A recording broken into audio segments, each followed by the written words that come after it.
et bienvenue dans ce nouveau vlogmas. On est mercredi 15 décembre, il est 13h bientôt. Je suis désolée pour ma tête, hein. J'ai travaillé cette nuit, donc je me suis couchée à 8h30 ce matin. Et là, je me suis réveillée à 12h30, quelque chose comme ça, donc je n'ai pas dormi beaucoup. Et le soleil me pique les yeux. Donc je ne vais pas regarder le soleil, je vais me mettre là contre jour, mais il me fait pleurer les yeux. Allez, je vais ouvrir avec vous le calendrier de l'Avent. Donc, j'ai pas vlogué hier. Parce que j'ai une grosse journée. Donc il faut que j'ouvre mon chocolat. Mon chocolat. Donc le 14. Ah ah. Il va pas vouloir s'ouvrir le 14. C'est beaucoup. Ah. Un petit comme ça là. Voilà. Et le 15, je l'ai vu là, il est tout petit mini kiki. Un petit Kinder Bueno normal. Voilà. Ensuite, vous avez vu ce soleil là? Ah, il me fait pleurer les yeux. On va aller voir la petite bière. Qu'est-ce que je cherche? Ben, je cherche le 14, déjà c'était pas mal. Ah, le 14 est une premium lager de Tsingtao. Voilà, je ne connais pas. Et la 15 d'aujourd'hui. Ah, non. Que je triche pas, que je voie pas. Ah, je suis dans le fond. Qu'est-ce que c'est ça? Qu'est-ce que c'est que j'ai comme cadeau?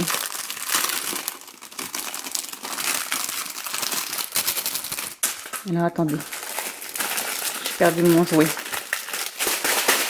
Ah, ça veut... Attendez, ça veut pas descendre. Ah, c'est pour cacher la bière? Je sais pas ce que c'est. Pour mettre dessus la bière?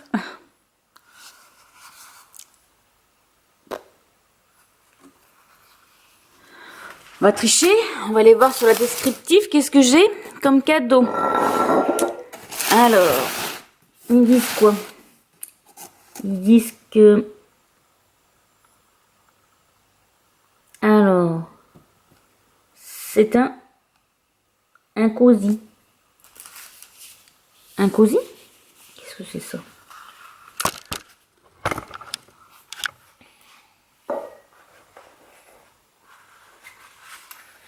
C'est ça. Qu'est-ce que c'est encore que ça? Ils en font des choses, moi je vous le dis. C'est pourquoi faire? C'est pour cacher la bière devant. Alors, hop.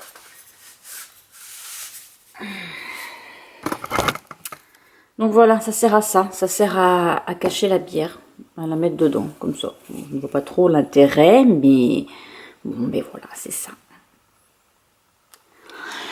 Je vais vous remontrer voilà, les petits gâteaux du jour parce que je ne sais pas si vous les avez bien vus tout à l'heure avec le contre-jour. Voilà. Bon, je vous retrouve pour vous parler de ma petite lecture que j'ai terminée il y a 2 jours, je crois. Alors, ce livre m'a agacée. Voilà, parce que Arnaud doit descendre pour travailler à côté de Aix-en-Provence et sa mère l'appelle alors qu'il la côtoie pas beaucoup. Ils ont eu une enfance difficile, ils ont été retirés de sa maman, c'est son papa qui a pris la garde des enfants, etc. Et donc il a un passé avec sa maman. Voilà. Sa maman l'oblige à prendre en covoiturage la fille de sa voisine, parce que donc il y a la grève des trains, machin bidule, et l'État a décrété que les gens ne pouvaient pas partir tout seuls, il fallait qu'ils fassent du covoiturage pour limiter le fait de faire des trajets tout seul, enfin voilà, bref. Donc il dit ok, je vais prendre cette jeune fille avec moi et je vais l'emmener à côté de chez ma mère, quoi. Voilà. Donc il a plein d'a priori sur elle parce qu'il pense que c'est une dévergondée, parce que sa mère n'est pas très... Voilà. Et qu'elle va pas faire attention à sa voiture, sa précieuse voiture. Bref, donc il la récupère un matin, sauf qu'il découvre qu'elle a un chien. Alors là, ça c'était pas possible. C'était compliqué. Ben parce que voilà, il a travaillé dur pour avoir une voiture et lui, il est hors de question qu'un chien monte à l'intérieur. Bon, bref, il part avec elle. En cours de route, dans une station-service, donc c'est Fleur, n'est-ce pas? Alors ils sont en froid tous les deux, ils n'ont pas les mêmes... ils sont... voilà, ils n'ont pas la même vie et les mêmes pensées, etc. Fleur, elle est étudiante vétérinaire. Et bon, bref, ils font la route. Et sur la route, encore la route, toujours la route, ils s'arrêtent à une station-service. Et Fleur rencontre un garçon, Julien, qui fait du stop. Voilà. Et ben elle lui dit, ben oui, viens avec nous et tout. Alors qu'elle n'a pas demandé à Arnaud, c'est sa voiture. Voilà. Donc, Arnaud n'a pas trop le choix. Il récupère le gars, ok.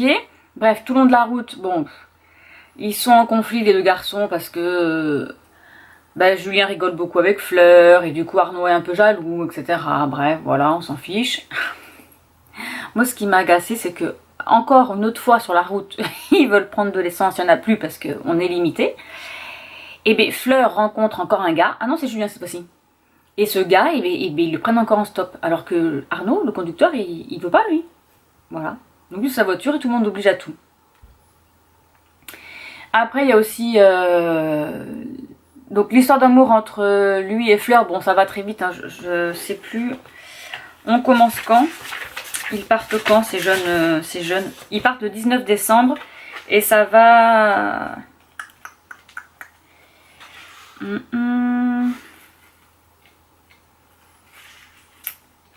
Alors, normalement, ils montrent... Enfin, ça va jusqu'au 24-25 décembre. Bon, alors, il y en a beaucoup qui n'ont pas aimé l'histoire d'amour entre Arnaud et Fleur, parce que Arnaud, il est grognon. Bon, c'est vrai qu'il est grognon, hein, il est jamais content. En fait, ce livre, il m'a agacé tout le long, parce que les gens, ils sont jamais contents. Aussi bien Fleur qu'Arnaud. Voilà, ils sont jamais contents. Bref, donc ça m'a un petit peu agacé. Après, l'histoire d'amour en soi n'est pas... Je sais pas comment expliquer parce que comme il m'a énervé tout le long du livre, j'ai pas adhéré à l'histoire d'amour. Ils sont contradictoires l'un et l'autre. Voilà. À un moment donné, ils roulent sur la route. Bon, alors le troisième autostoppeur, ils vont dans une chambre d'hôte chez sa sœur qui se marie et qui lui donne du gasoil, donc du rouge. Hein, donc ça, c'est pour les machines agricoles. C'est interdit en France, on n'a pas le droit de rouler avec. Et Fleur a été en colère contre Arnaud, mais quand les gendarmes l'ont arrêté, elle a tout avoué aux gendarmes, donc Arnaud s'est fait arrêter. Voilà. Enfin, je sais pas, le gars il t'emmène gratuitement, et toi tu le fais arrêter par les gendarmes. Voilà, donc il s'est pris 135 € d'amende. Mais moi, dès le début, je les ai tous virés. Voilà, je les aurais virés de la voiture, moi. Ils dégagent tous. Ils acceptent pas ma voiture. Mince, j'ai un cheveu qui me gêne. Ils acceptent pas ce que je fais, mais moi je les vire, hein, c'est ma voiture. Au bout d'un moment, il faut arrêter quand même, d'accord? Donc voilà, donc ça m'a un petit peu agacé. Voilà, ça m'a un petit peu agacé. C'était pas... La romance n'a rien à faire là en fait. C'est juste une rencontre avec un... Voilà, c'est des gens qui se rencontrent dans une voiture. Hein, c'est pas... Limite, ça ferait road trip. Je suis d'accord, mais... parce qu'il leur arrive des péripéties. Mais de là à faire une romance, non. Enfin, je vois pas l'intérêt de faire la romance. Voilà, ça se passe à Noël, donc ils appellent ça une romance de Noël, mais ça aurait pu passer l'été, quoi. En temps de Covid, ça aurait bien été. Voilà, ce genre de choses. Mais non, sans plus. Enfin voilà, ça m'a pas transcendé. Franchement, voilà, il me semblait... Alors je sais pas si j'ai lu d'autres livres de cette autrice. Mais voilà, c'était pas... en plus, Julien et... Non, c'est pas Julien. Si, c'est Julien, là, celui l'autostoppeur qu'ils ont pris en premier lieu. Il dit qu'il était les pattes avec le chien. Mais on tombe bien bas parfois. Voilà, parce que Arnaud, Arnaud il est autoritaire. Donc du coup, Orion, le petit chien, il écoute. Voilà, quand il lui dit stop, assis, le chien, il écoute. Voilà. Et donc Julien, il dit que non, en fait, c'est qu'il a envie de... Parce qu'en fait, Orion, il fait des bêtises dans la voiture. Notamment, il a vomi sur le cuir.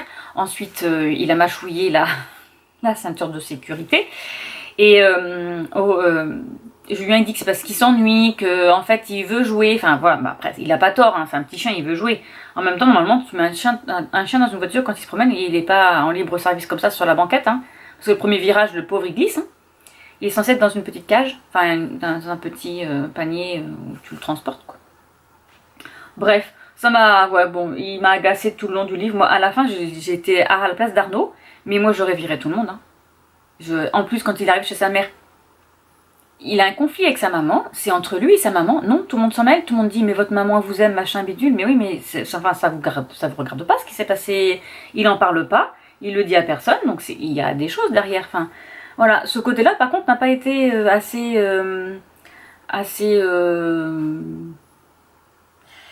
comment on dit? Je traduis, mais c'est pas ça. Assez, voilà, ce côté-là n'a pas été assez exploré. Mais enfin, moi non, moi j'ai des conflits avec ma mère. Si les gens me disent, s'ils s'immiscent dans ma conversation, mais ils se prennent un blâme, moi je me barre, hein. Bref, voilà, ça m'a saoulée. Donc c'était pas une lecture pour moi. Alors du coup, qu'est-ce que j'ai de cette autrice? Donc Cher Père Noël, ouais, je l'ai lu. Et ouais, j'en ai quelques-uns de chez elle et que j'ai pas encore lu en fait. Donc je verrai au fil. Ensuite, du coup, ben, j'ai pris une autre petite lecture. Attendez, je suis partie, je sais pas où. Je sais pas si je l'ai mise, que je suis en train de le lire. Si, elle est là. Je suis en train de lire Les Frères Machen, le tome 1, avec toi pour Noël de Linda Warren aux éditions Harlequin. Donc c'est Prélude. Donc je l'ai sur ma liste. Ça fait un petit moment que je l'ai celui-ci et que je veux le lire pour Noël. Voilà. Donc ici nous allons suivre Jake, qui s'est marié avec, comment elle s'appelait cette madame?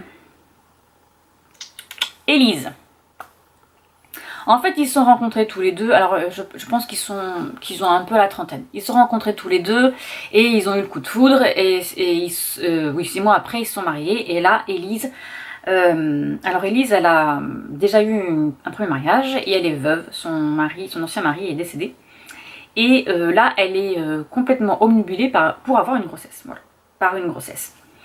Donc en fait, dès qu'elle ovule, elle appelle Jack pour qu'il se ramène Dardar et qu'il fasse la chose. Et puis voilà, elle fait des petits trucs, genre il faut qu'il reste très longtemps en elle, parce que les comment on appelle ça? Les pourcentages, les diagnostics, tout ça disent que ben, voilà, s'il reste 1 minute en elle, les spermatozoïdes auront la chance de remonter jusqu'à l'ovule. Si elle lève ses jambes contre le mur avec les fesses en l'air, les spermatozoïdes descendront plus vite. Enfin voilà, que des trucs comme ça. Et lui, il est excédé. Parce qu'en fait, il est en train de se rendre compte... alors lui, il est paysan. Que je vous dise un peu quand même. Il est paysan, il a un ranch. Et elle est fille de je sais pas quoi. Ils sont dans la finance, je crois. Et sa famille n'a pas voulu, quand elle a voulu se marier avec Jack, sa famille était hors de question, il est paysan, enfin il tient un ranch, c'est pas du tout, voilà, il a rien à faire dans leur famille parce qu'ils vont au golf, ce genre de choses, vous savez, un peu la Dallas. Et ils sont mariés tous les deux. Alors Jack avait, dans son ranch, il a refait la décoration, il a créé une chambre pour le bébé, enfin voilà, il a tout mis au goût du jour, etc. Et en fait, mademoiselle Élise... n'en démord pas, elle veut vivre dans sa maison toute blanche, immaculée, où rien ne traîne, où même lui quand il rentre il faut qu'il passe par le garage et qu'il dépose ses bottes, limite il doit déshabiller dans le garage et se promener en caleçon pour être propre dans la maison, enfin etc., etc. Et là en fait ça commence à le peser. Et il est en train de se poser la question si c'est vraiment la femme de sa vie et si c'est une bonne idée, parce qu'en fait lui il l'aime, mais il se rend compte qu'elle ne l'aime pas. Tout ce qu'elle veut, c'est avoir un bébé. Voilà. Enfin, moi, au bout du compte, je leur dis, bah écoute, t'as qu'à faire la banque du sperme, c'est la même chose. Une fécondation in vitro, puis voilà. Bref. Et quelques temps après, l'assistante sociale l'appelle pour lui dire qu'en fait, il faudrait qu'il fasse un test d'ADN parce qu'apparemment, il serait le papa d'un petit Benjamin. Alors effectivement, lui, il se rappelle d'avoir eu une liaison avec cette maman, en fait la maman de Benjamin, qui n'a pas duré longtemps parce qu'au bout de quelques semaines, il s'est rendu compte qu'elle se droguait, qu'elle sniffait de la cocaïne. Donc il a mis cours enfin il a arrêté de sortir avec elle et il est parti.